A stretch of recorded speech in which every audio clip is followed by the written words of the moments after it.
The night he handed me the papers, I was loading the dishwasher. That's the detail I always come back to. Not the candlelight dinner I'd imagined for our anniversary. Not some dramatic confrontation in the living room. I was scraping mashed potatoes off a plate and my husband was standing in the kitchen doorway in his work shirt, the blue one I'd ironed that morning, holding a manila envelope like it was nothing. Like it was mail. I need you to look at something. Like it was mail. I need you to look at something, he said. I turned off the faucet. He set the envelope on the counter between us, and I already knew. I don't know how. Maybe it was the way he'd been looking at me for the past few months, like I was furniture he'd gotten used to. Maybe it was the fact that he'd been working late every Thursday for 6 months and coming home smelling like he'd showered at the gym. Maybe I'd known for a long time and just hadn't let myself say it out loud yet. I opened the envelope. Divorce petition. Filed with the county court 3 days earlier. He'd already filed before he told me. I set the papers down on the counter. I looked at him. And I said, "Okay." He blinked. "Okay." I said again. "I'll sign." I watched something flicker across his face. Confusion, maybe relief, maybe the tiniest bit of disappointment that I hadn't screamed. Then he nodded and said he thought it was the mature thing to do and that he hoped we could keep things civil for the kids. Our daughters were 7 and 4. They were upstairs, asleep. He left that night to stay at his brother's place, he said. I stood in the kitchen for a long time after the door closed. Then I finished loading the dishwasher, dried my hands on the dish towel hanging by the stove, and went to my desk in the corner of the bedroom. I opened my laptop. I had work to do. People always ask me when I knew my marriage was over. I tell them the truth. I knew about 2 years before he handed me those papers. What they're really asking, though, is when I knew he was cheating. And that answer is different. I'd married my husband when I was 27. We'd met in graduate school. I was finishing my MBA. He was doing his. He was charming in that particular way that certain men are charming. The kind where you feel like you're the only person in the room when he looks at you. I was young enough to think that was love. It might have been love, actually. For a while, we moved to Charlotte after graduation. He got a job in commercial real estate. I got pregnant with our older daughter 8 months after the wedding. Earlier than we planned, but we were happy about it.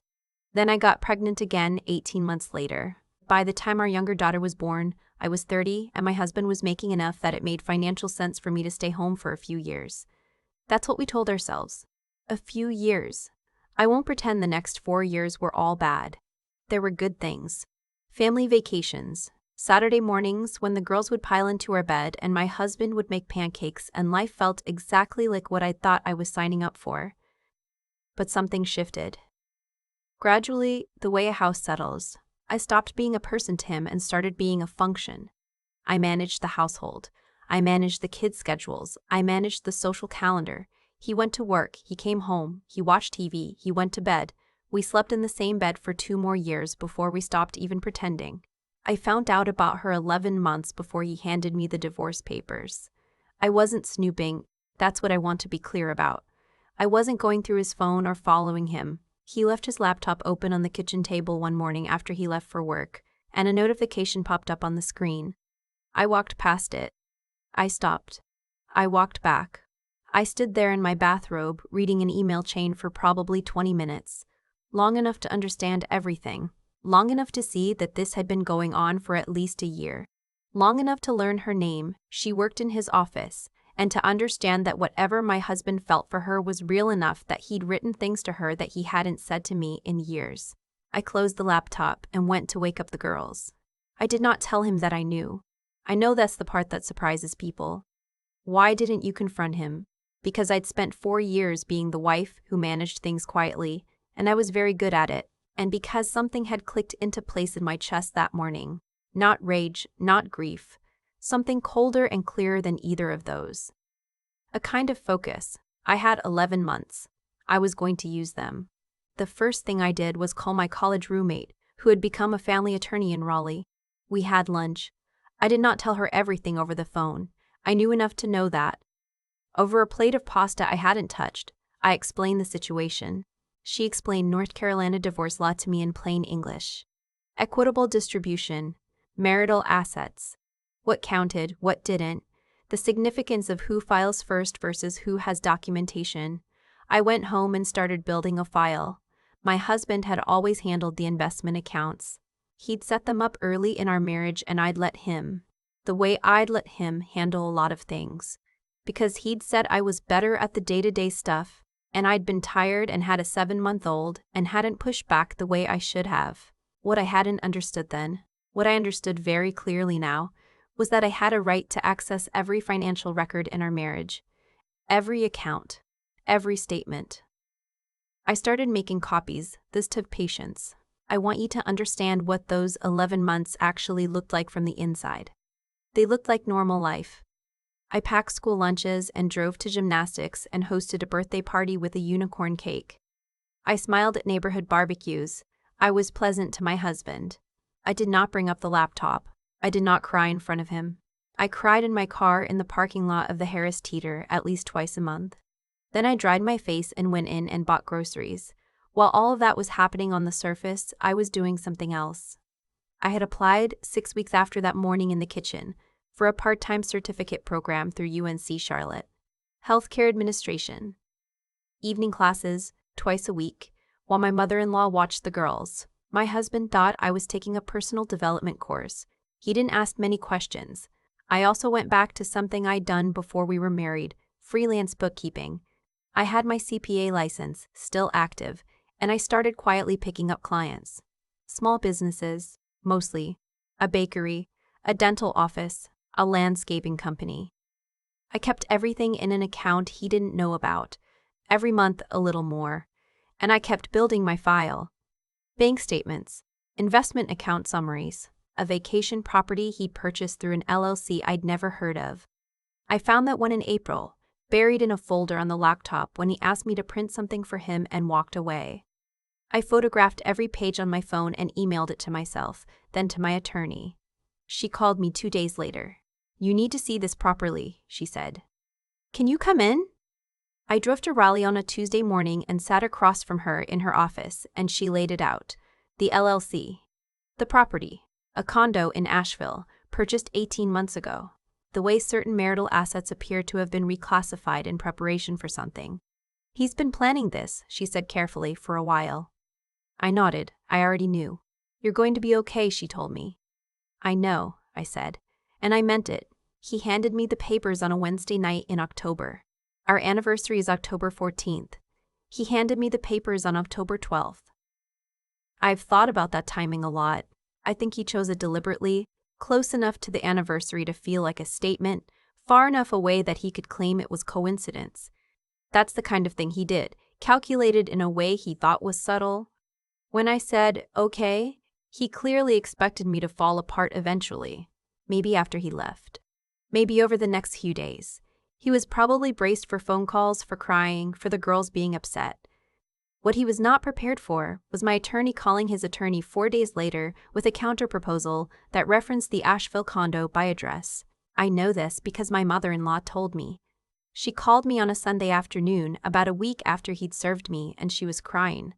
"I'm so sorry," she said. "I didn't know how bad it had gotten." She asked if she could still see the girls. I told her of course she could. She was their grandmother, and she had always been good to us.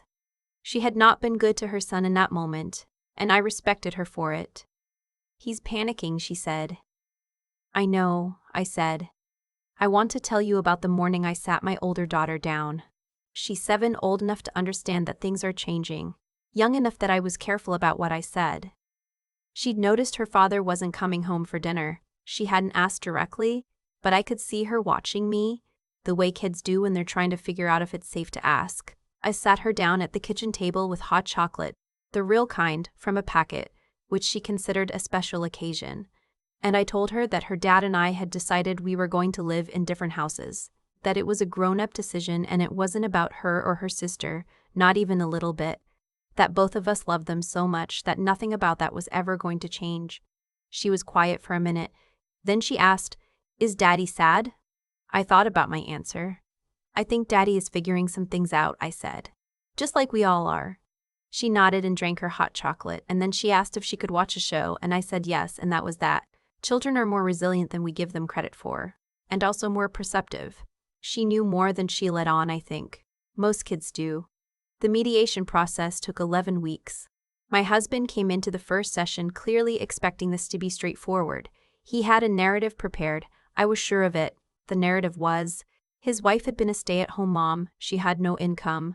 She was entitled to standard spousal support, and primary custody would go to him because he had the stable career and she had limited earning potential.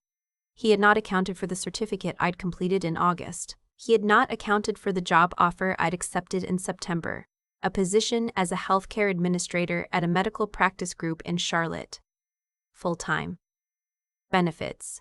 Salary that was, by any reasonable measure, competitive. He had not accounted for my attorney's 43 pages of documentation. The conversation about the Asheville condo was, from what my attorney described to me afterward, not a comfortable one for his side of the table. The LLC had been established using marital funds that, under North Carolina law, I had a claim to. The fact that he'd attempted to conceal it was, to put it gently, not something a judge would look upon favorably. He settled. I am not going to tell you the exact terms because some of it remains private, but I will tell you this. I kept the house. The girls stay with me during the week and see their father on weekends. He pays child support that reflects his actual income, not the income he tried to present during initial negotiations. The Asheville condo was valued and its worth factored into our settlement. My attorney called it thorough. I think she meant something else, but thorough works. He asked to speak with me privately, after we'd both signed the final paperwork. We sat in a small conference room with bad lighting and a fake plan in the corner. He looked tired. He looked older. Part of me felt something, not sympathy exactly, but something in the neighborhood of it, grief, for the version of us that had existed once maybe. He said, "You knew the whole time, didn't you?" It wasn't a question. I did my research, I said. He was quiet for a moment. Then he said, "I thought you'd fight me on the kids." This is the part I've gone back and forth about sharing, because it reveals something about how I was thinking during those 11 months that not everyone understands. Here's the truth. I'd had a very long conversation with my attorney about the children's arrangement, and what she'd explained to me was this: that a mother who appears cooperative and reasonable in a custody situation almost always ends up in a stronger long-term position than one who fights visibly. What looks like giving ground is often taking it. I had agreed to an arrangement that, on paper, looked generous to him. In practice, my daughters sleep in their own beds every school night. Their routines are mine. Their pediatrician calls me first. I didn't explain any of that to him in the conference room. I wasn't giving up the kids, I said. I was trusting the process. He didn't say anything else. We shook hands because it seemed like the thing to do. Then I walked out into a November afternoon in Charlotte, and I sat in my car for a minute and I took a breath so deep it almost hurt. Then I called my mother. "It's done," I said. She started crying. I didn't, which surprised me. I'd cried so much in parking lots over the past year that maybe I'd used it up. Or maybe I was just ready to stop managing a situation and start living my actual life. That was 8 months ago. My older daughter started second grade in August and made a best friend named Lily, who comes over on Fridays and eats an alarming amount of string cheese.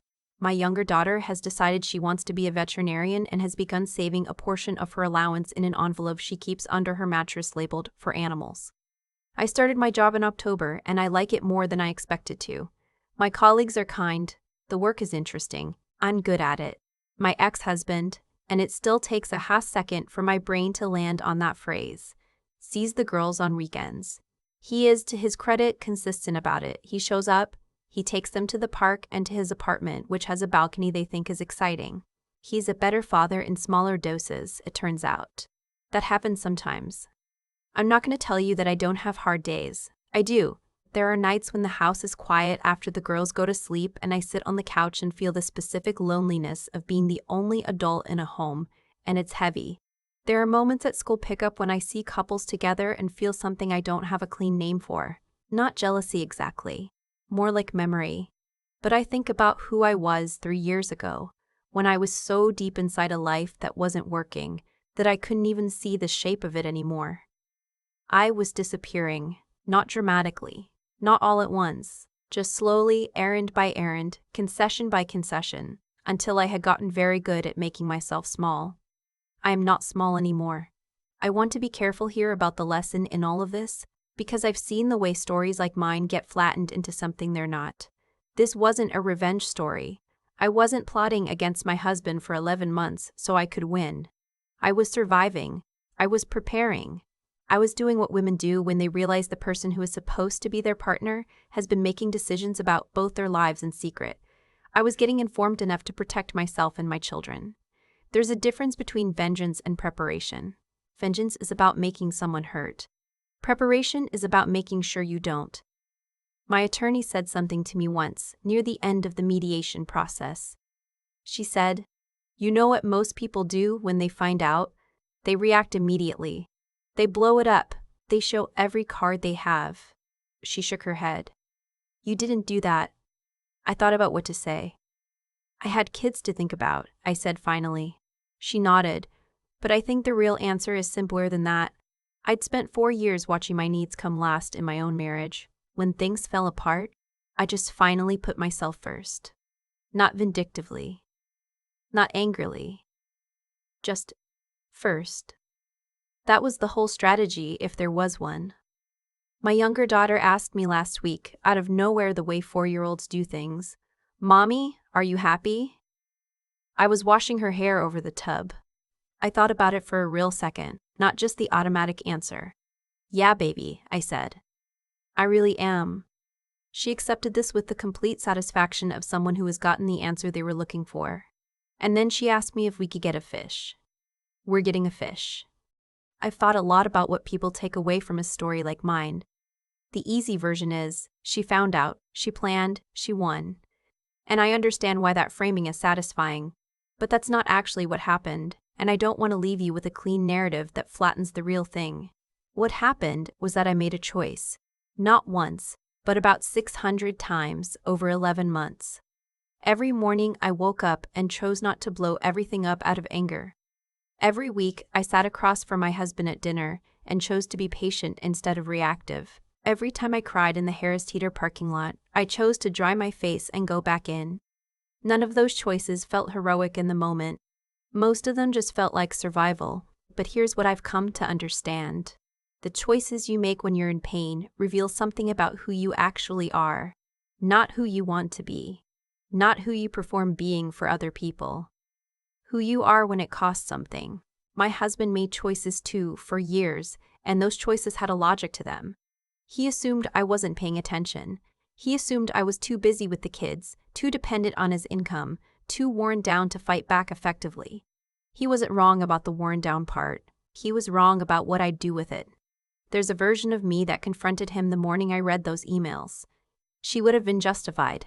She also would have walked into a courtroom 11 months later, with no documentation, no income, no certificate, and no attorney who'd had nearly a year to build a case. The confrontation would have felt good for about 45 minutes. What I chose instead felt terrible for 11 months, and then felt like standing on solid ground for the first time in years. I'm not saying patience is always the answer. I'm saying that when you're in a situation where someone has been quietly working against you, the most powerful thing you can do is get informed before you get loud. Anger without information is just noise. Anger with 43 pages of documentation is something else entirely. My younger daughter saves her allowance in an envelope under her mattress. She's 4. She doesn't know anything about what our family went through this past year. But she already understands. In that instinctive way small children sometimes do, that you work toward what you want instead of just wishing for it. I watch her count her quarters and I think, that's it. That's the whole lesson. You figure out what you need, and then you do the quiet, unglamorous work of building toward it, even when no one is watching, even when it's hard, even when you're tired. My older daughter asked me once, during all of this, if everything was going to be okay. I told her yes because I believed it, not because things were okay in that moment. They weren't, but because I was doing something about it. That's the difference between hope and helplessness. Helplessness waits for things to get better. Hope does the work and then waits. I'm doing better than okay now. Some days I'm genuinely happy, which surprises me more than it probably should. We're getting a fish.